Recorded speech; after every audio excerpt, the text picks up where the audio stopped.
The air in CECOT was a thick, breathing thing, heavy with sweat and desperation, a constant damp weight pressing down on every man. Mateo learned quickly that silence here was a luxury, a thing you craved but rarely found. Instead, it was replaced by the low hum of thousands of trapped bodies, the rhythmic clanging of distant metal doors, and the ever-present guttural whispers of men losing their minds by inches. He kept his head down, always, a shadow among shadows, his eyes scanning, always scanning, for the next threat, the next sign of trouble brewing in the narrow concrete corridors were the vast, unforgiving cells. His crime, or what they called his crime, was being in the wrong place at the wrong time, an accusation as flimsy as the bread they served but as heavy as a death sentence once the machine started grinding. Survival, that was the only game now. Not justice, not freedom, just making it to the next meal, the next sunrise, the next hour without a shakedown or a random beating. The guards, the custodians, as they called themselves with a sneer, moved like dark, avenging angels, their faces impassive, their truncheons an extension of their will. They didn't speak much, not to the inmates anyway, preferring the language of force, of command, of absolute, terrifying control. Mateo had seen enough in his first few weeks to know that the gangs, the ones he'd heard about outside, the Mara Salvatrucha, Barrio 18, they were still here, a different kind of hierarchy, a ghost of their former power, but a power nonetheless. They moved with a practiced arrogance, their tattooed skin a map of their loyalty and their past sins, their eyes holding a dangerous fire that even the guards seemed to respect, or at least acknowledge. He remembered the first time he saw the exchange, a term whispered in hushed tones, almost a myth until it became chillingly real.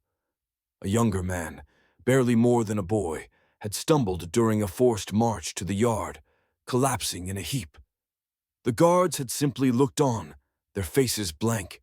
Then, from the line, an older, much larger man, a known enforcer for one of the smaller, but equally vicious cliques, had stepped forward, a strange, knowing glint in his eye. He'd hauled the boy up, not gently, whispered something Mateo couldn't quite catch, and then, without a word, pushed the boy back into line, taking his place at the end. The boy was gone the next day. Transferred, they said, but the way the others looked at the enforcer, a mix of fear and strange deference, suggested something far darker had transpired. It was a trade, Mateo realized, not just a shift in position. A life for a life, maybe. A chilling thought that clung to him like the stale metallic scent of the prison itself. He just wanted to get out, to see the sky again, to breathe air that wasn't recycled misery. And every day was a battle to keep that flicker of hope alive, to not become another shadow consumed by the concrete. The heat was a constant, oppressive blanket, amplifying the already stifling tension in cell block D. Mateo had been there long enough to understand the silent language of the blocks, the subtle shifts in posture, the way men avoided certain gazes, the unspoken treaties and rivalries that simmered just beneath the surface. He was trying to disappear, to make himself as unremarkable as possible, a skill he was perfecting with grim determination. But in CECOT, disappearing was rarely an option for long. It started with a scream, sharp and sudden, cutting through the usual drone of the prison. It came from one of the isolation cells, a place no one wanted to be, a concrete tomb where men went to break.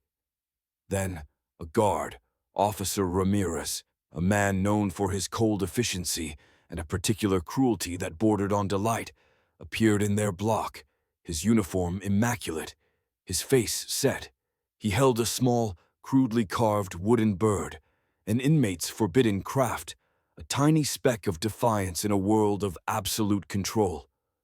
"This," Ramirez announced, his voice carrying an unnatural calm that was far more menacing than a shout, "was found in Cell 3B. Mateo's gut twisted. Cell 3B was where old Jorge, a quiet, gentle man who often shared his meager bread with the younger inmates, resided. Jorge was an artist, a silent rebel, and his carvings were his lifeblood. "The rules are clear," Ramirez continued, his eyes sweeping over the rows of watchful, silent men.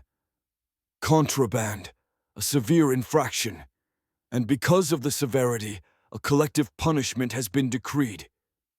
A ripple went through the block, a collective intake of breath. Collective punishment was the warden's favored tool, a way to turn inmates against each other, to sow distrust and resentment. Ramirez paused, letting the fear sink in, letting the minds calculate the cost. "One of you," he finally said, his gaze settling on Mateo, a direct, unsettling stare that felt like a physical blow, "will step forward and claim responsibility for this item. If no one does, then Cell Block D will lose its weekly water ration, its exercise privileges, and all visits for the next month." Mateo felt his blood run cold. A month without water, without the brief respite of the yard, without the faint hope of a family visit. That was a death sentence in slow motion. Jorge, he knew, would never confess. Not now, not after the guard had singled out their block, not after the threat of collective suffering. Jorge was frail, broken in spirit, but fiercely proud of his small acts of resistance. Mateo looked around, his eyes locking with the hardened faces of the gang members, the desperate eyes of the weaker men, the blank stares of those already resigned. No one moved, no one spoke. The silence was deafening, suffocating. This wasn't just about a wooden bird, Mateo understood. This was a test, a deliberate act of pressure, designed to find the breaking point, to expose the cracks in their fragile order. He thought of Jorge, his kind eyes, his weathered hands, the small acts of generosity that had kept a sliver of humanity alive in this desolate place. And he thought of the thirsty nights, the unbearable heat, the slow descent into madness that would come with a month of deprivation. The choice hung in the air, heavy and inescapable, a cruel twist of the knife in the warden's game. Step forward, or condemn them all. The silence stretched, agonizing, punctuated only by the distant, rhythmic clang of a guard's boot on metal stairs. Mateo felt the weight of 100 eyes on him, a silent pressure cooker, and he knew he had only a heartbeat to decide. The faces around him were grim, some desperate, some calculating, none offering any real solace. To claim the bird meant certain, brutal punishment, a likely stint in isolation, perhaps worse. But to remain silent meant starvation, dehydration, and the slow, grinding torment for every man in the block, a debt that would be paid back in blood, not by the guards, but by the inmates themselves. The choice was a trap, a classic prison dilemma, designed to break spirits and create enemies where none existed. He took a slow, deliberate breath, the stale air burning his lungs. "It's mine," Mateo said, his voice surprisingly steady, cutting through the thick silence like a shard of ice. "I carved it." A collective murmur, a ripple of shock and confusion, spread through the block. Ramirez's cold gaze sharpened, a flicker of something almost like surprise in his eyes, quickly replaced by a predatory satisfaction. "Very well, inmate. A confession. How noble of you." He gestured with the bird, a cruel parody of an offering, "but perhaps not entirely truthful. We know Jorge is the carver, unless, of course, you are taking responsibility for another man's defiance." Mateo met the guard's gaze, refusing to flinch. He knew the game now, the intricate dance of power and submission. This wasn't about the bird, not really. It was about control, about breaking wills, about identifying those who dared to defy, even in small ways. "It's mine," he repeated, firmer this time. I took it from Jorge. He didn't want it anymore. I kept it. It was a lie, a clumsy one, but it was all he had. It shielded Jorge, at least for now, from the direct accusation of creating contraband, turning it into a lesser offense of possession. Ramirez smiled, a slow, chilling spread of his lips that didn't reach his eyes. So you are a thief and a defiant one. Interesting. He nodded to two burly guards who had materialized behind him. Take him, isolation, and a special session with the warden. He likes to hear about selfless acts of defiance. As the guards roughly seized Mateo, twisting his arms behind his back, he caught Jorge's eyes across the cell block. The old man's face was a mask of anguish and gratitude, a silent plea for forgiveness that Mateo couldn't acknowledge. He was shoved forward, the cold concrete floor scraping against his bare feet, the metallic tang of fear rising in his throat. The path to isolation was a descent into deeper darkness, a series of locked doors and winding unlit corridors that seemed to stretch endlessly. With every step, the low hum of the prison faded, replaced by an unsettling silence, broken only by the echo of their footsteps and the guttural sounds of men who had been in these solitary boxes for too long. Mateo felt a strange presence in the air, a different kind of chill than the one from the concrete, an almost supernatural current that prickled the hairs on his arms. It wasn't the smell of sweat or disinfectant anymore, but something ancient, something that smelled like old fear and forgotten hope.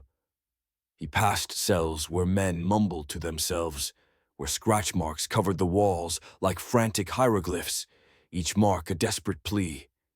He realized then that the rules here were not just about survival, not just about the guards and the gangs. There was another layer, a pervasive, almost sentient dread that permeated the very stones of CECOT, a spectral weight that seemed to press down on everything, whispering of fates far worse than isolation. It was a place that didn't just break bodies, but consumed souls, leaving only echoes in its wake. The isolation cell was a cold, windowless box, its only adornment a single rusted bucket in the corner and a narrow concrete slab that served as a bed. The air was thick with the accumulated despair of countless inmates, a tangible oppression that seemed to leach the very warmth from his bones. Mateo shivered, not from cold, but from a profound sense of dread that coiled in his gut. He was alone, truly alone, for the first time since entering CECOT, and the silence was more terrifying than any riot. He spent the first hours pacing the small space, his mind a whirlwind of fear and regret, the phantom touch of the guard's rough hands still lingering.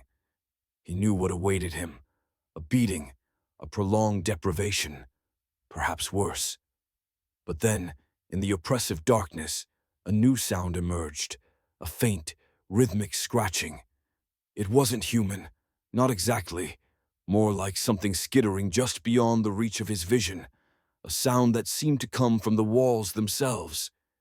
He pressed his ear to the cold concrete, straining to hear, but it would stop as soon as he focused, only to resume, when he relaxed, a mischievous, taunting presence. Days blurred into a monotonous cycle of fear and exhaustion. The guards came, eventually. Not Ramirez, but others, faceless figures who delivered their blows with practiced indifference, leaving him aching and bruised, but unbroken. They didn't speak, not about the bird, not about Jorge, just the cold, hard reality of their fists and boots. He learned to brace for it, to retreat into a corner of his mind where the pain couldn't quite reach. One evening, as the last vestiges of daylight seeped through the tiny slit high above, a different kind of visitor came.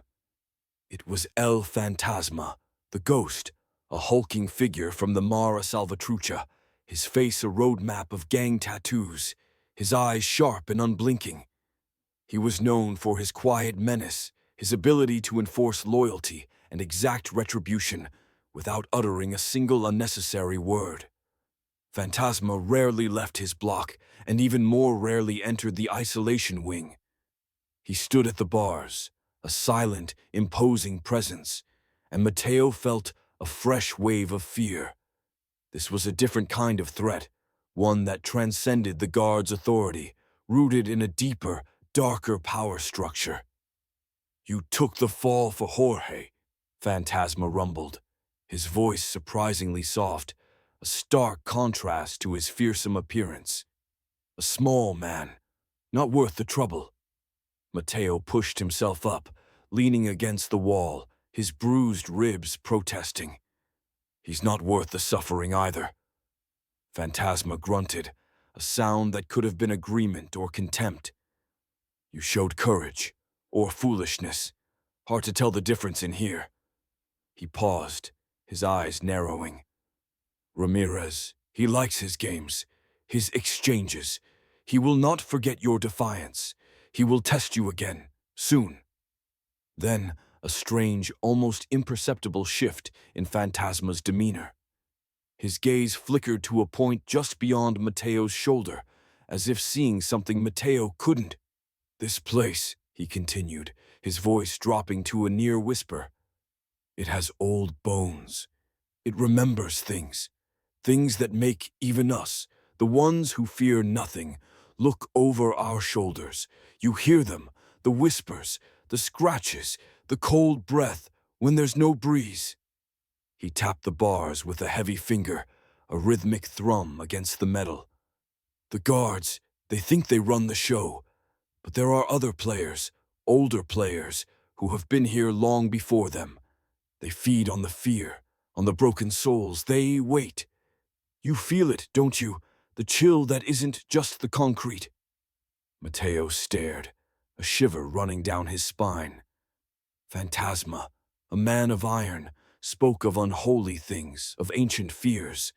The scratching sound returned, faint but insistent, right behind him. He spun around, but there was nothing, just the blank concrete wall.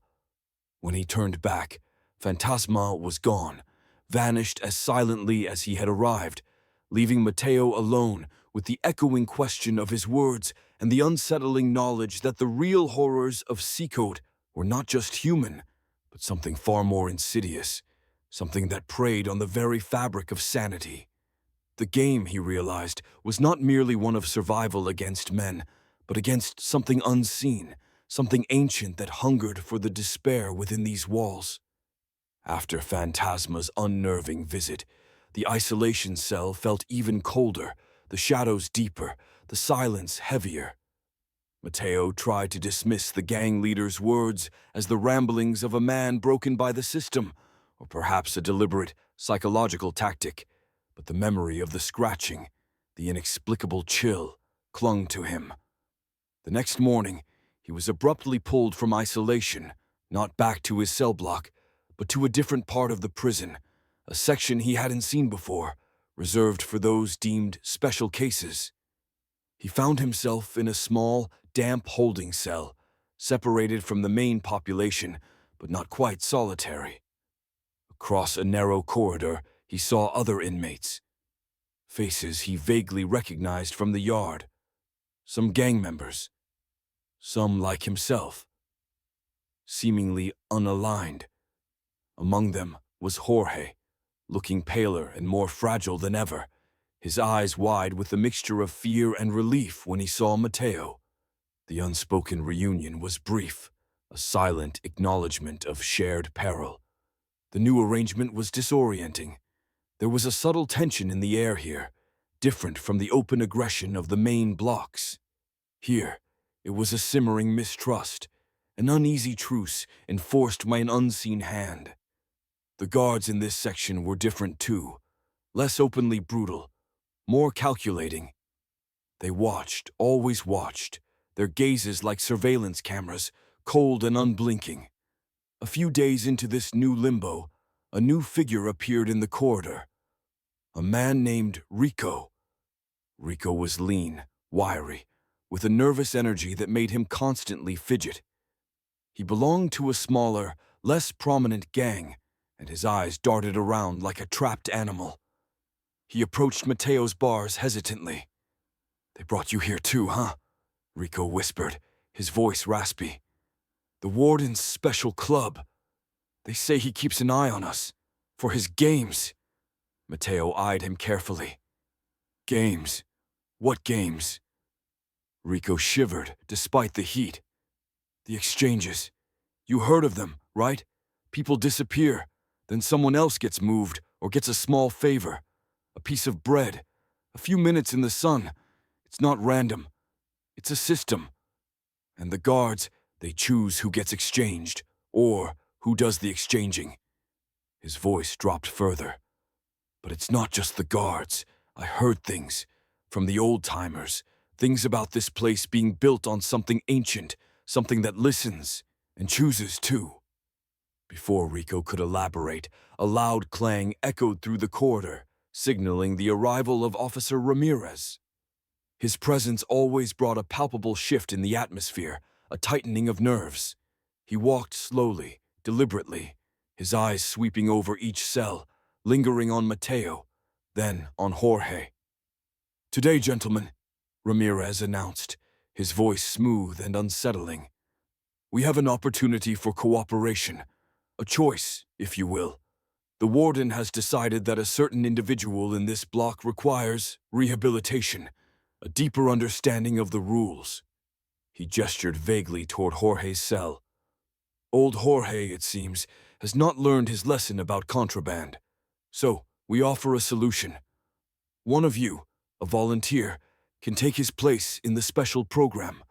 A month of intensive re-education, or if no one steps forward, Jorge will be moved to a permanent solitary confinement cell known as the Deep, where even the echoes die." Mateo's blood ran cold. The Deep was a legend, a place whispered about in hushed, terrified tones, where men truly lost themselves, where the whispers and scratches Phantasma had mentioned would likely become reality. He glanced at Jorge, who was trembling, his face ashen. He had already sacrificed for the old man once. Could he do it again? But the alternative was unthinkable. Then Ramirez's eyes settled on Mateo, a cruel, knowing glint in them. Unless, of course, someone decides Jorge has paid his debt. Perhaps someone who took responsibility for his little bird already.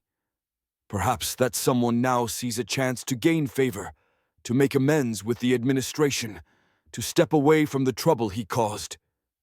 The implication was clear.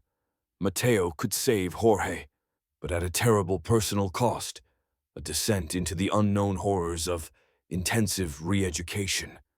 Or he could betray Jorge, letting him fall into the deep, and perhaps earn a reprieve for himself, a chance to escape this special block. The choice was not just about courage, but about his very soul. The alliance with Jorge, the unspoken bond, was being tested, not by gang violence, but by the insidious, manipulative hand of the prison system itself. And with the fear came a renewed sense of the eerie presence, a chilling awareness of something ancient in the stones, something that seemed to feed on these impossible choices.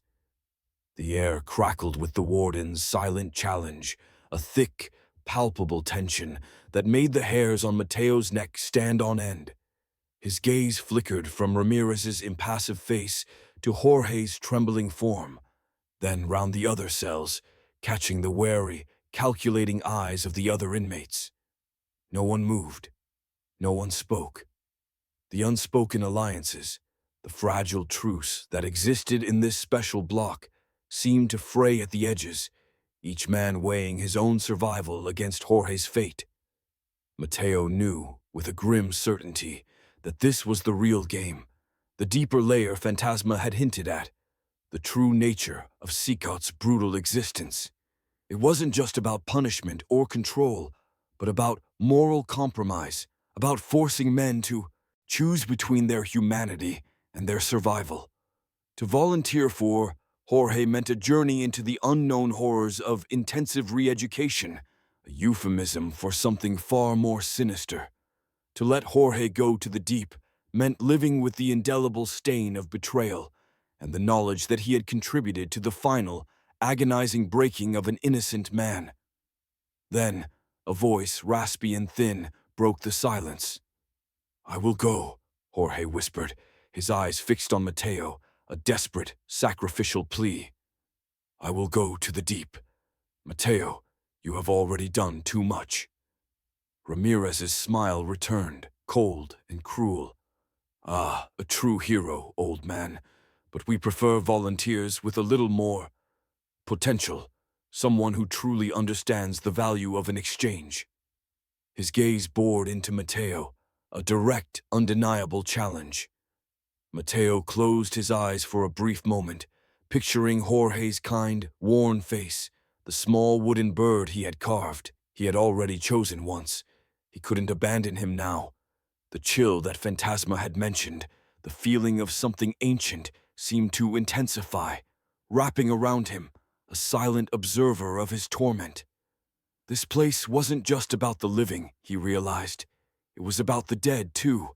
The spirits of those who had succumbed to these choices, their suffering echoing in the very stones.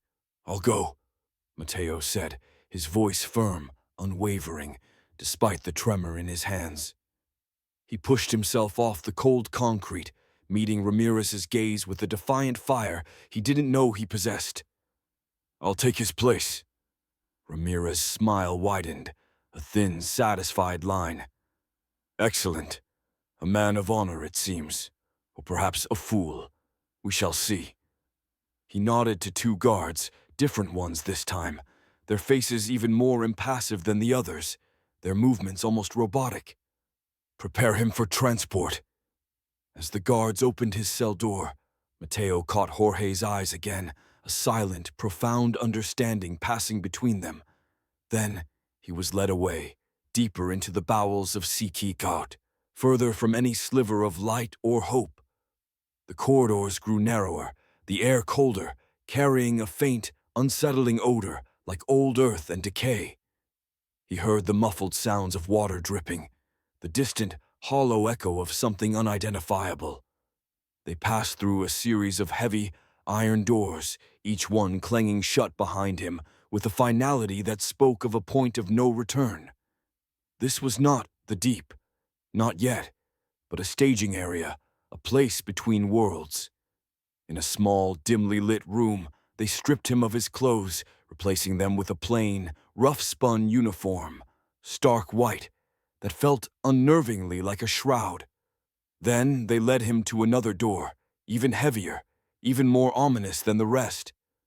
As it slowly creaked open, Mateo felt a wave of profound, ancient cold wash over him, a cold that seeped into his very bones, a cold that carried the scent of forgotten memories and unspeakable acts. Beyond the door lay not a cell, but a vast, cavernous space, carved directly into the rock beneath the prison. It was a subterranean world, illuminated by flickering, uncertain torchlight, revealing rows upon rows of crude stone altars. On each altar lay a figure, seemingly asleep, their faces obscured, their forms unnaturally still. The air was thick with the smell of incense, old blood, and something else, something metallic and sharp that scraped against the inside of his nostrils. In the center, a raised dais, and upon it, a single, ornate, empty sarcophagus. Around it, robed figures moved silently, their faces hidden by deep hoods, their movements slow and ritualistic. This was not prison re-education. This was a place of ritual, of ancient purpose, a secret world hidden beneath the modern facade of CECOT. The whispers returned, not just in his mind, but seeming to emanate from the very stone, a chorus of hushed, spectral voices, speaking in a language he couldn't understand, yet whose meaning felt chillingly clear. This was the true nature of the exchange, a macabre game played on a much grander, more terrifying scale, a bargain with forces far beyond the comprehension of ordinary men. He had walked into a history far older and darker than any crime, a hidden current that flowed beneath the foundations of the prison, feeding on sacrifice and despair.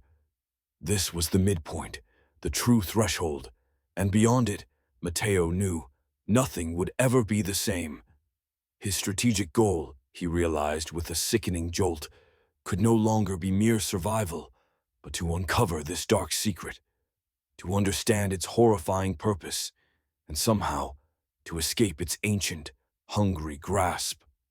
The revelation of the underground chamber, with its altars and robed figures, ripped away the last vestiges of Mateo's understanding of the prison. This was not just a place of earthly confinement, but a domain of ritual, a nexus where the modern world bled into something ancient and malevolent. The robed figures moved with a chilling grace, their silence more unnerving than any shouted command. He was pushed towards one of the empty altars, its surface cold and unyielding against his back as he was roughly laid upon it.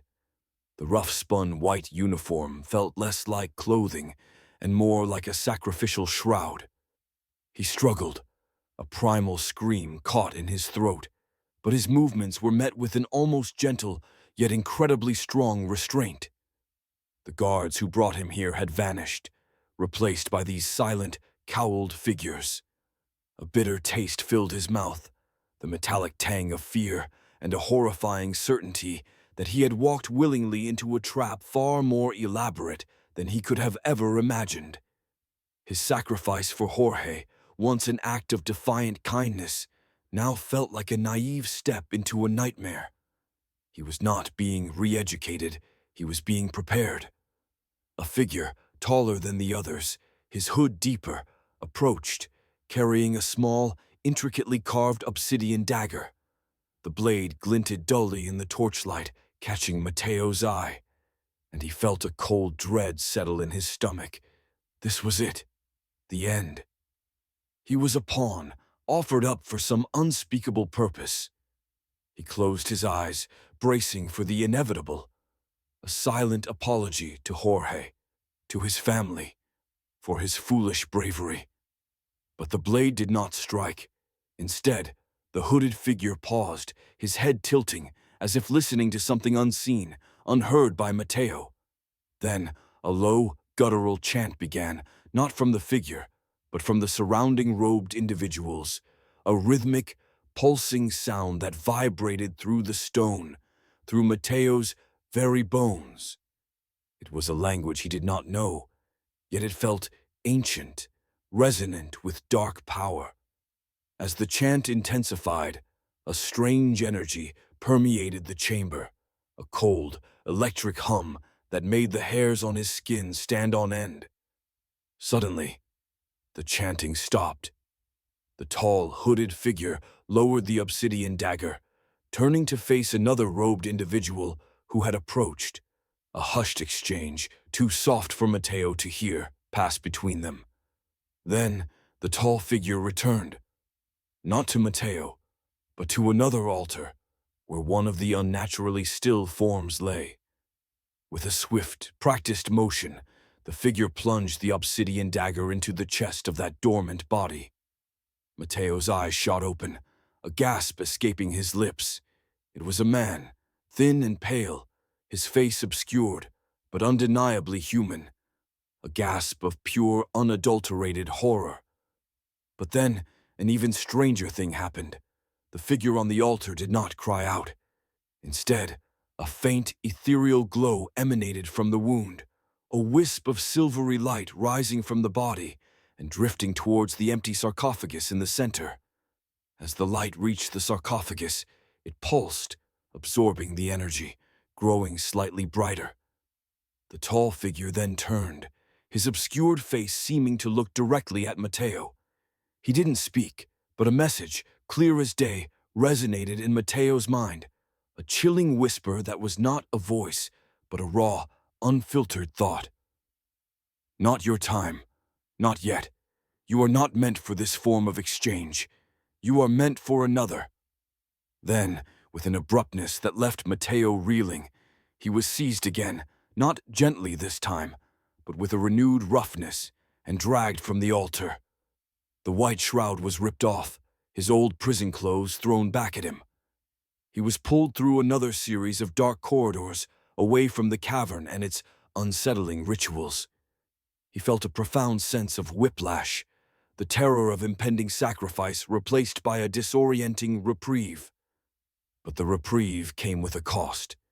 The unspoken message, the chilling whisper in his mind, clung to him, a new layer of dread. He was not chosen for death, but for something else, something perhaps even more terrible. He was thrown back into the special holding cell, the metal door clanging shut behind him, the familiar scent of stale sweat and fear a perverse comfort after the unholy aroma of the cavern.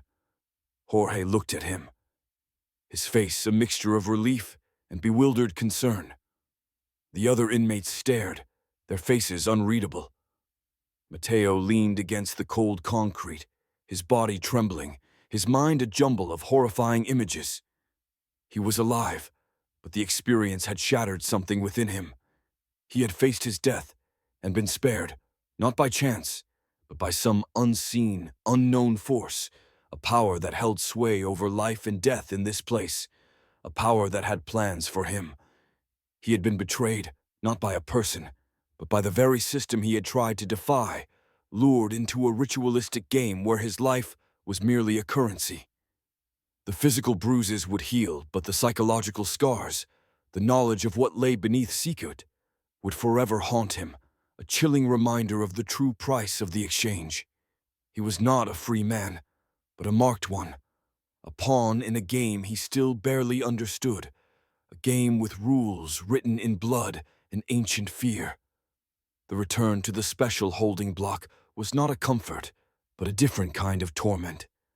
Mateo's mind replayed the images of the cavern, the robed figures, the obsidian dagger, the rising silvery light from the sacrificed man, an endless, horrifying loop. The unspoken message, not your time, not yet. You are not meant for this form of exchange. You are meant for another, echoed in his skull, a chilling promise of future terror. His body was bruised, his spirit shattered, but he was alive, a fact that felt more like a curse than a blessing. Jorge approached the bars of his cell, his eyes wide with concern. Mateo, what happened? They brought you back. Are you all right? Mateo could only shake his head, unable to form words. How could he explain the unspeakable horror he had witnessed? How could he articulate the existence of a subterranean cult performing arcane rituals beneath the prison? A truth so far beyond their shared reality that it would surely sound like madness. He felt utterly alone with his knowledge, a burden that weighed heavier than any physical chains. His reprieve, however, was short-lived. The next day, the entire special block was thrown into chaos. A violent uprising erupted in Cell Block B, fueled by a sudden, inexplicable surge of aggression among the inmates. The usual gang rivalries, always simmering, boiled over into a full-blown riot, a brutal, desperate explosion of violence. Screams and the sounds of fighting echoed through the concrete corridors, punctuated by the sharp reports of truncheons meeting flesh. Officer Ramirez, his face grim, appeared at their block, accompanied by a squad of heavily armed guards. He didn't speak, but his eyes, sharp and accusatory, swept over Mateo, lingering for a moment, a silent acknowledgement of the connection between Mateo's return and the sudden escalation of violence. It was a punishment, Mateo realized, not just for the inmates, but perhaps for the very disruption he had caused by his presence in the ritual. The riot spread like wildfire, a wave of primal rage engulfing the prison. Mateo saw men he recognized, men who had previously kept to themselves, suddenly consumed by a frenzied bloodlust, attacking anyone in their path, even their own. It was a level of brutality he hadn't witnessed before, an almost supernatural fury that seemed to possess the inmates, draining them of reason, leaving only a hunger for destruction. Even within their supposedly secure block, the tension escalated. Arguments broke out over meager rations, over perceived slights, over anything that could be twisted into a reason for conflict. The whispers of the exchange grew louder, more frantic, a terrifying chorus of speculation and fear. Men spoke of unseen forces guiding the chaos, of old grudges awakened, of sacrifices demanded. The scratching sounds Phantasma had mentioned, the cold breaths, were no longer confined to Mateo's isolation cell. They seemed to permeate the entire prison now, faint at first, then growing stronger, like 1,000 unseen claws raking at the walls of their sanity. Rico, the nervous inmate who had spoken to Mateo earlier, was pacing his cell like a caged animal, his eyes wide with a manic fear. "It's them, Mateo," he hissed across the corridor, his voice trembling. "The things from below, they're feeding, they're hungry. That place you were taken to, it wasn't just a ceremony. It was a catalyst. Your presence, your defiance, it woke something up. And now it wants more. It wants a harvest." Mateo felt a fresh wave of dread wash over him. Rico's words, wild as they seemed, resonated with the chilling truth of what he had witnessed. The cavern, the ritual, the failed sacrifice. He hadn't just escaped death. He had unwittingly stirred an ancient, malevolent entity, a hunger that now manifested as uncontrolled violence, infecting the entire prison. The exchange game, he realized with a sickening clarity, was not just about the guards pitting inmates against each other, nor even about the robed figures below. It was about a deeper, darker power, one that had been lying dormant, and now, thanks to him, was awake and insatiably hungry, claiming souls not through ritual, but through orchestrated chaos, a harvest of despair and violence spreading unchecked through CECOT. The prison was not just a cage, it was a living, breathing entity, and it was feeding. The prison descended further into madness. The riot, initially confined to one block, became a systemic collapse. Guards struggled to regain control, their usual authority chipped away by the sheer, unbridled ferocity of the inmates. The air was thick with smoke from burning mattresses, the metallic scent of blood, and the constant, unnerving shriek of the alarm system, a sound that no longer brought order, but simply amplified the chaos. Mateo watched from his cell, a grim spectator to the unraveling of their world, the violence a direct, horrifying consequence of what he had unwillingly triggered. Days passed in a blur of escalating terror. Food rations became sporadic, water even more so. The internal power structure of the gangs, once a crude form of order, disintegrated. Now it was every man for himself, a primal struggle for survival amidst the pandemonium. The whispers, the scratches, the inexplicable cold spots, they were no longer subtle. They were pervasive, a constant, chilling presence that seemed to slither through the cracks in the concrete, manifesting as fleeting shadows, half-glimpsed figures in the periphery of vision, or sudden, blood-curdling screams from distant, unseen cells, screams that were not entirely human. One afternoon, in the midst of the chaos, a small glimmer of hope appeared, as fragile as a flickering candle flame. Officer Vargas, a younger, less hardened guard, who had occasionally shown Mateo a flicker of detached pity, passed his cell. He glanced around furtively, then slipped a small, folded piece of paper through the bars. "There's an opportunity," Vargas whispered, his voice low and urgent. "A transfer list. They're trying to move some of the less volatile inmates out to ease the pressure. If you can get your name on it, there's a chance. A very small one, but a chance." Mateo unfolded the paper with trembling hands. It was a list of names, mostly non-gang affiliated inmates, men who posed less of a threat in the escalating madness. His name wasn't on it, but there was a blank space, a single line left open. A surge of desperate hope filled him. This was it, his way out, a path to escape the living nightmare of CECOT and the ancient evil he had inadvertently awakened. He had to get Jorge's name on that list too.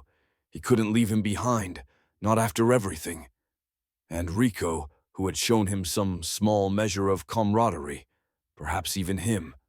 He knew it was a long shot, a near impossible task to manipulate a prison transfer list in the middle of a riot. But it was a lifeline, a reason to fight. He managed to get Jorge's attention, explaining the opportunity in hushed tones, the desperation in his voice. Jorge, usually timid, nodded with a renewed flicker of determination. Rico, overhearing their conversation, approached his bars, his eyes still wide, but now with a spark of desperate hope. "If there's a way out, Mateo, I'm with you. Anything. Just get us on that list." Their plan, crude and improvised, was to try and get Vargas to fill in the blank spot, then bribe or coerce other guards to add more names, to leverage the chaos of the riot to their advantage. They would pool their meager resources, the small favors they had accumulated, the unspoken debts. It was a long shot, but it was their only shot. For a brief, precious day, that hope fueled them. They whispered their plans, their voices hoarse with desperation and excitement. The thought of clean air, of an escape from the relentless horror, was a powerful motivator. Then, the punch of reality hit with brutal force. Ramirez returned, his face impassive as always, but his eyes held a grim, almost triumphant satisfaction. He carried a new list, crisp and official. He stopped at Mateo's cell.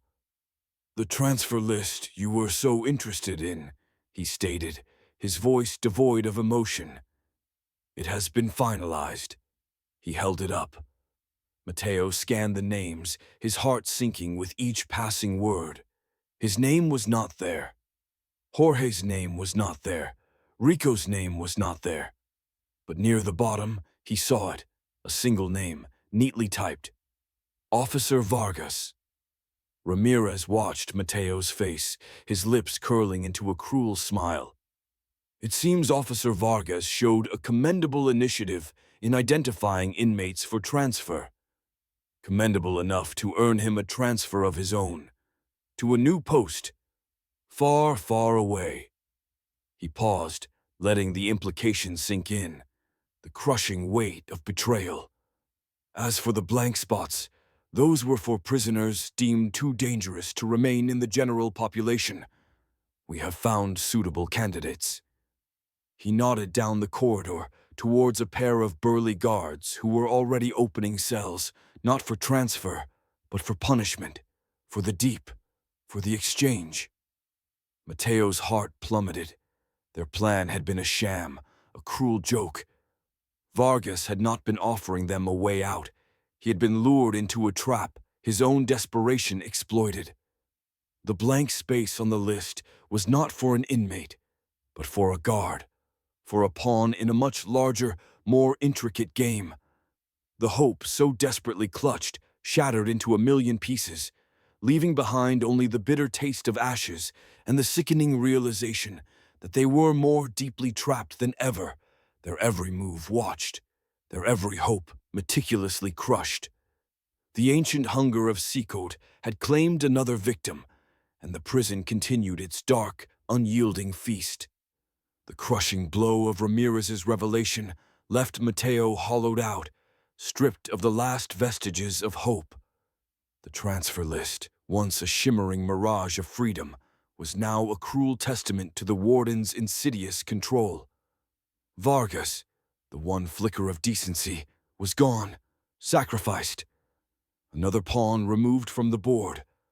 The prison's laughter, a silent, echoing sound in Mateo's mind, seemed to mock his every attempt at defiance, his every desperate grasp for a future. The riot continued to rage, a backdrop of constant, unsettling noise. But for Mateo, the world had gone silent, swallowed by an internal darkness. He retreated to the farthest corner of his cell, pulling his knees to his chest, his gaze fixed on nothing. The images from the cavern, the robed figures, the unholy light, They resurfaced with renewed intensity, no longer just a memory, but a living, breathing horror that coiled in his gut. The constant whispers, the inexplicable chills, the fleeting shadows, they were not just manifestations of the prison's ancient evil, but reflections of his own unraveling mind. He was responsible. That chilling thought, sharp as a shard of ice, pierced through the fog of despair. His act of defiance, his misguided attempt to protect Jorge, had not only endangered himself, but had inadvertently awakened the malevolent forces that now gripped CECOT. The rising tide of violence, the pervasive fear, the increasingly palpable presence of the unseen, it was all, in some twisted way, because of him. He had walked into the trap, played the fool, and now hundreds, thousands of lives were being consumed by the very darkness he had roused. Guilt, heavy and suffocating, settled upon him. He saw Jorge's frail face, not with the gratitude he had hoped for, but with the imagined accusation of a life now more brutally imperiled. He saw the faces of the rioting inmates, their eyes wild with an unnatural rage, and he heard Rico's frantic whispers. It woke something up, and now it wants more. It wants a harvest. A harvest he had planted, not with malice, but with a desperate, ultimately foolish act of courage. The line between sanity and madness blurred. He began to question everything. Was he truly a victim, or merely a catalyst? Had his choices, however well-intentioned, paved the way for this widespread suffering? The purpose of the exchanges, the dark rituals, the warden's game, it was all clearer now, a horrifying mosaic of calculated cruelty and ancient predatory hunger. This wasn't just about breaking individual men, but about harvesting their fear, their despair, their very souls, to feed something unspeakable that slumbered beneath the prison. And he, Mateo, had stirred it awake. Hours stretched into days in this self-imposed psychological isolation. Sleep brought no respite, only nightmares of robed figures and obsidian daggers, of silvery light rising from sacrificed bodies. He stopped eating, the meager prison food turning to ash in his mouth. He barely drank, the thought of any external sustenance repulsive. He was shutting down, retreating inward, consumed by a profound, soul-crushing despair. From the other cells he heard the sounds of the riot, distant now, almost like a separate world. He heard Jorge calling his name, a faint, worried plea, but he couldn't respond. He heard Rico's increasingly frantic muttering, a descent into his own personal hell. But Mateo was beyond them, lost in the dark night of his soul, confronted with the full, devastating weight of his perceived culpability. He was not a hero, not a survivor. He was a destroyer, an accidental architect of deeper torment, a man who had brought a living nightmare to life, and now had to face the terrifying truth that his efforts to save one man had condemned many more, perhaps even himself, to an eternity of torment in CECOT's hungry maw. His personal guilt was a deeper, more agonizing prison than any concrete cell. The darkness that had enveloped Mateo was absolute, a suffocating blanket woven from guilt and despair. He was on the verge of breaking, teetering on the precipice of madness, when a small, insistent sound managed to pierce through the fog. It was Jorge's voice, not pleading, but firm, almost angry, echoing across the corridor. "Mateo, get up! You hear me! Get up!" Mateo flinched, the unexpected sharpness of the old man's tone a jolt. He slowly lifted his head, his eyes blurry, unfocused. "You think this is your fault?" Jorge continued, his voice hoarse but clear. "You think you brought this darkness? You are wrong. This place, it was always dark. It was always hungry. You just saw it. You saw what they do. You saw what they feed." A flicker of something, a faint spark of defiance, stirred within Mateo. Jorge was right. The evil was here long before him, His actions, however misguided, had only exposed it, not created it. The realization was a painful one, but it also carried a strange, liberating truth. He wasn't the monster. He was merely a witness, a victim, a pawn who had glimpsed the horrifying mechanics of the game. "You chose to save me," Jorge said, his voice softening, "when no one else would. That is not a fault, Mateo. That is humanity, something they try to rip from us here."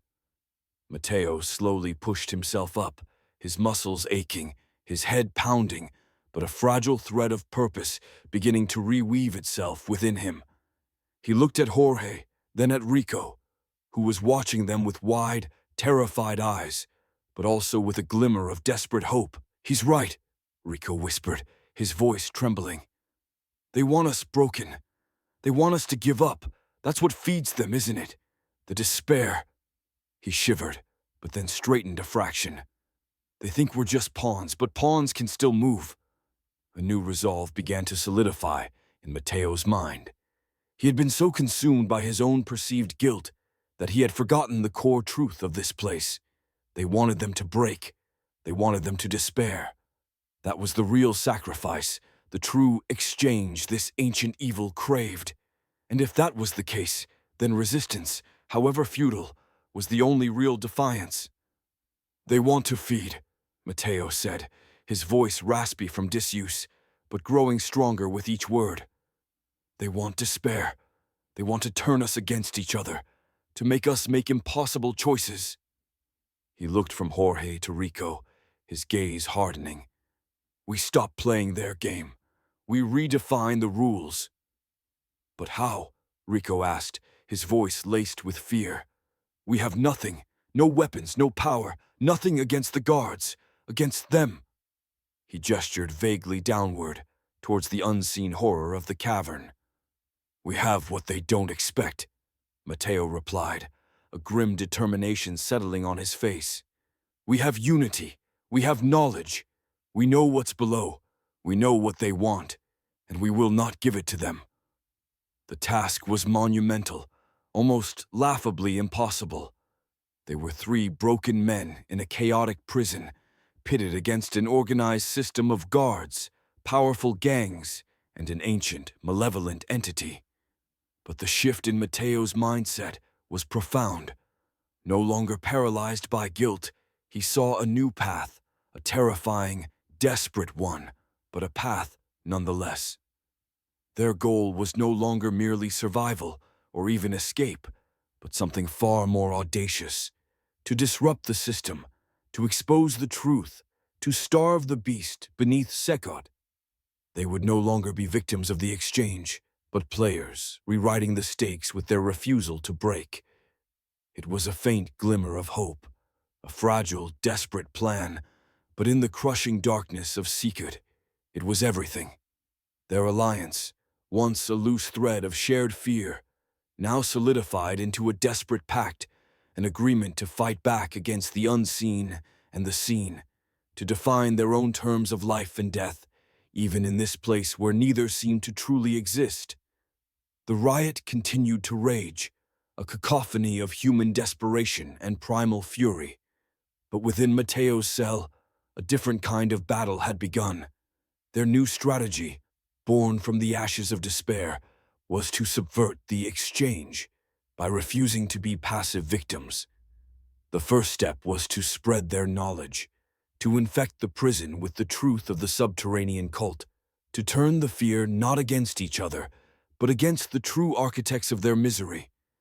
Their opportunity came during a chaotic meal delivery, a brief moment of vulnerability when guards moved through the blocks.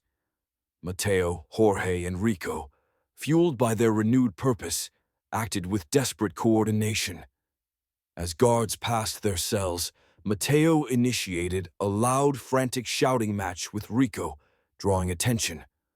While the guards were distracted, Jorge, with surprising agility for his age, managed to slip a small, folded note to another inmate in an adjacent cell, a gang member known for his distrust of authority and his ability to spread information rapidly. The note was simple, terse, telling of the things below, the robed figures, the harvest of souls, and the warden's complicity. The news spread like a virus. Whispers turned to shouts, shouts to demands. The inmates, already on edge from the riot, were now consumed by a new, more terrifying truth. The fight was no longer just about gang turf or survival, but about an unseen enemy, a monstrous system that literally fed on their lives. The prison's deep-seated rivalries, momentarily, began to dissolve into a common, horrified realization. The guards, sensing the shift in the riot's energy, initially dismissed it as further madness. But then, as the murmurs about the cavern and the deep ones grew louder, more insistent, even they began to look uneasy. Ramirez, his face a mask of cold fury, appeared, his eyes sweeping over the increasingly agitated crowd. "Silence!" he bellowed, his voice amplified by the concrete walls. "These are the ramblings of madmen. There is nothing below but rock and earth." But his words held less conviction now. The seed of doubt had been planted, fertilized by the pervasive sense of dread that permeated CECOT. Then, Mateo saw his chance. He had been planning, watching, waiting for a critical moment. He recognized a momentary lapse in the patrolling guard's focus, a split second where the chaos provided a window. With a surge of adrenaline, he forced open the rickety lock on his cell door, a weakness he had meticulously observed. It wasn't perfect, a desperate gamble, but it was enough. "He lies," Mateo shouted, his voice echoing through the block, filled with a newfound authority. "I've been there. I've seen it.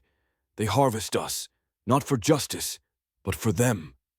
He pointed downward, his arm trembling, a dramatic, dangerous gesture that captured the attention of every man in the block.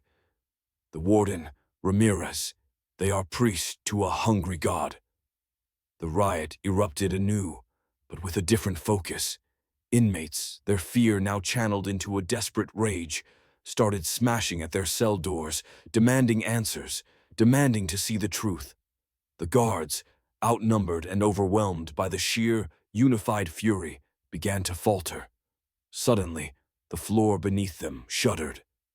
A low, guttural moan, deeper than any human sound, vibrated through the concrete. It was the sound of something ancient, something immense, stirring directly below them. The scratching sounds intensified, morphing into a frenzied scraping, as if 1,000 unseen claws were tearing at the very foundations of the prison. The flickering lights, already erratic, went out completely, plunging the entire block into utter darkness, broken only by the frantic flashes of guards' emergency lights. In the ensuing chaos, a section of the cell block floor, weakened by the constant vibrations and perhaps by an underlying structural flaw, gave way with a deafening crack. A jagged hole appeared, spewing forth a cloud of dust and the cold, unholy air from below. Through the gaping maw, Mateo glimpsed the flickering torchlight of the cavern, the rows of altars, the distinct, metallic scent of ancient rituals.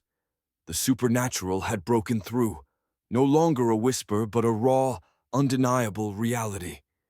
And then, from the depths, a figure emerged, not a robed cultist, not a guard, but something else, something monstrous.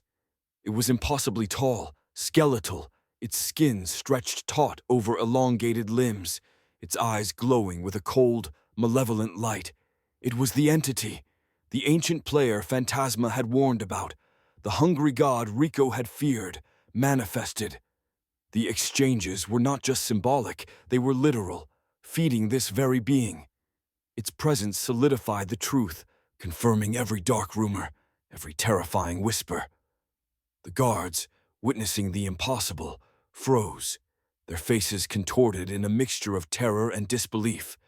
Their power, their authority, shattered against the impossible reality unfolding before them. The inmates, however, now saw the truth, no longer questioning Mateo's words. Their fear, once paralyzing, transformed into a unified, primal roar of defiance. This was the climax, the moment of reckoning, where human courage, fueled by desperate knowledge, confronted the very limits of the supernatural. The game was no longer just between inmates and guards, or even between men and cultists. It was between the living and an ancient consuming darkness, and the stakes were nothing less than their souls. The emergence of the skeletal entity from the gaping maw in the floor ripped away any remaining illusion of order, any pretense of sanity.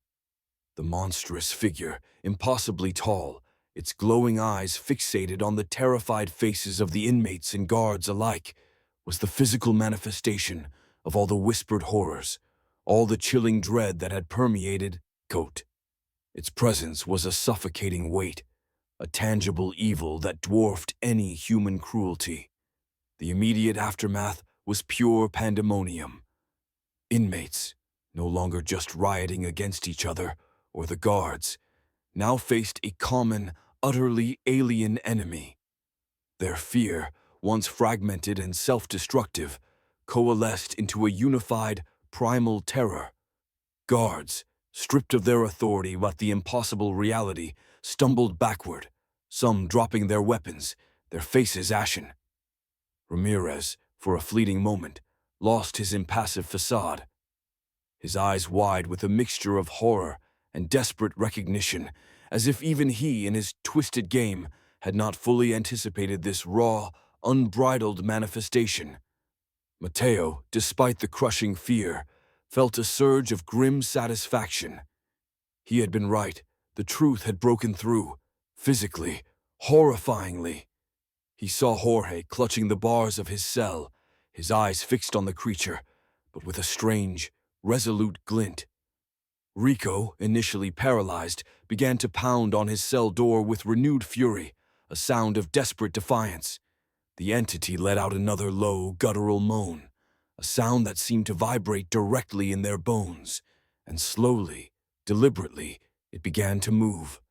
Its elongated limbs scraped against the concrete, leaving faint, phosphorescent trails. It moved towards the most intense pockets of fear, drawn to the despair like a moth to a flame, its glowing eyes absorbing the terror. Mateo knew they couldn't fight it with fists or makeshift weapons. This was beyond physical combat.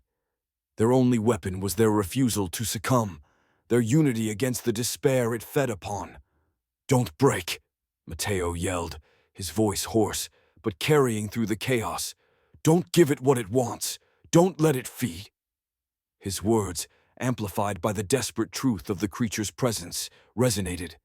Inmates, even hardened gang members, stopped their frantic, self-serving struggles. They huddled together, a fragile bulwark against the supernatural horror, their eyes fixed on the abomination. The guards, witnessing this unexpected solidarity, found themselves in a bizarre alliance of fear.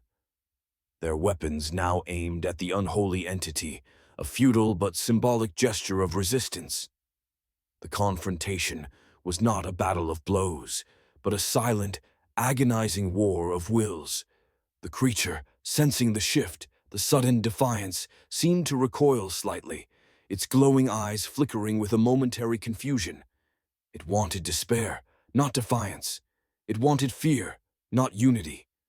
But then, with a chilling speed, it lunged, not at a specific inmate, but at the nearest guard who had dropped his truncheon, his face contorted in utter terror. The guard screamed, a sound that was abruptly cut short as the entity seemed to absorb him, drawing him into its skeletal frame, leaving behind only a faint, shimmering outline where he had stood. The silvery light, the same light Mateo had seen in the cavern, pulsed from the creature, growing brighter, more malevolent. It had fed. The unity, so fragile, threatened to shatter. But Jorge, his voice surprisingly strong, cut through the rising panic. "Hold fast! Do not break! We starve it!" The battle was lost in that moment, but the war, the internal war against despair, had been fought. The guards, recognizing the futility of their position, seeing their own devoured, broke ranks. Some fled, some simply collapsed, their minds unable to reconcile the horror. The inmates, however, held, their fear now tempered by a cold, desperate resolve.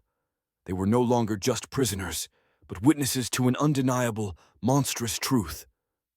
The arrival of a heavily armed Special Forces unit, their faces grim, their weapons cutting through the monstrous entity with surprising efficacy, was almost anticlimactic. They moved with a practiced precision, deploying specialized rounds that glowed with an eerie blue light, driving the creature back, until it finally retreated, dissolving back into the darkness of the cavern with a final mournful wail. The hole in the floor remained, a gaping wound, a permanent scar on the prison's facade, a testament to the night the supernatural broke through. In the aftermath, the prison was a wasteland. The riot had destroyed much of the physical structure, but the psychological damage was far greater. Many inmates, having witnessed the impossible, were reduced to catatonic states, their minds permanently broken. The guards who remained were hollow-eyed, forever changed. Ramirez, found among the survivors, was stripped of his rank, his cruel facade utterly shattered, replaced by a vacant stare, a man consumed by the very terror he had once orchestrated. Mateo was changed too. He had not fought with fists, but with truth, with defiance. He had seen the deepest evil, faced the unknown, and survived, not unscathed, but transformed. His body bore the marks of beatings, his mind the indelible scars of the cavern and the entity. But his spirit, forged in the crucible of absolute horror, was unbroken. He was no longer just an innocent man caught in the system, but a survivor, a witness, a carrier of a truth too terrible to forget. He had paid a heavy price, not just for his original act of kindness, but for daring to uncover the dark heart of CECOT. The exchange game had not ended, but its true nature, its horrifying cost, had been irrevocably revealed. He was a different man, a man who understood the true meaning of shadows, a man who carried the weight of what lay beneath the world. The days that followed the entity's manifestation and subsequent retreat were a blur of bewildered case and the slow, arduous process of reconstruction, both physical and psychological. CECOT was a broken monument, its concrete shell severely damaged, its spirit shattered. The guards, those who hadn't fled or been relieved of duty, moved like ghosts, their faces haunted, their previous arrogance replaced by a palpable, debilitating fear. The pervasive sense of dread, once a chilling undercurrent, now hung heavy in the air, a permanent stain on the very atmosphere of the prison. The hole in the cell block floor, though now cordoned off and heavily guarded, served as a constant, terrifying reminder of the night the veil between worlds had torn. Mateo, Jorge, and Rico were among the survivors, relocated to a makeshift holding area while the structural integrity of the main blocks was assessed. Their small alliance, forged in desperation, remained. They spoke in hushed tones, often recounting the events not to each other, but to new, disbelieving faces, other inmates who had only heard the terrified whispers, never witnessed the full horror. Their words, raw and unvarnished, spread a new kind of truth through the remaining population, a shared trauma that transcended old gang affiliations. No one spoke of the entity by name, but everyone knew what they had faced. The exchange game was now understood not as a metaphor for manipulation, but as a literal, horrifying ritual feeding an unseen hunger. The warden, miraculously, was still in power, or at least still present, a figurehead of a broken system. But his eyes, when Mateo saw him being escorted through the damaged corridors, held a new, unfathomable depth of fear, a terror that seemed to suggest even he had lost control of the ancient forces he had once sought to wield. Ramirez, stripped of his uniform and now just another inmate, was a stark image of poetic justice. Mateo saw him once, huddled in a corner, his once impassive face contorted in a silent scream, his eyes fixed on nothing, a man consumed by the very terror he had inflicted. He had become one of the broken, a permanent resident of CECOT's new psychological landscape. Mateo eventually received a new transfer order, not to another prison, but to a smaller, more humane facility, a direct consequence of the widespread confusion and the desperate need to clear out the most damaged parts of CECOT. Jorge and Rico were also listed, a small victory, a testament to their shared survival and their unexpected unity. As they were led out, through gates that now seemed less formidable, less menacing, Mateo looked back at the skeletal remains of CECOT, a structure that would forever echo with the screams of the broken and the hungry growls of something ancient. He carried the prison with him, an indelible mark on his soul. The easy trust of innocence was gone, replaced by a profound, almost weary understanding of the darkness that lurked beneath the surface of the world. He had walked through a nightmare, confronted unspeakable evil, and emerged on the other side, not the same man who had entered. He understood now that some games never truly end. They merely change players, change venues. The exchange might continue elsewhere, in different forms, but he, Mateo, would be ready.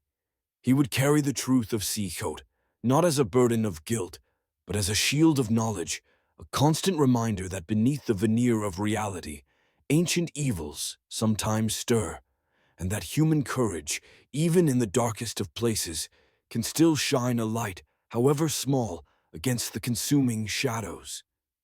His freedom was not just physical, but a freedom born of knowing, a quiet, vigilant awareness that the world held more than just men and their crimes. The echoes of the cavern would always be there, a faint, chilling whisper in the back of his mind. But so too would the memory of his defiance, a silent promise to never truly break.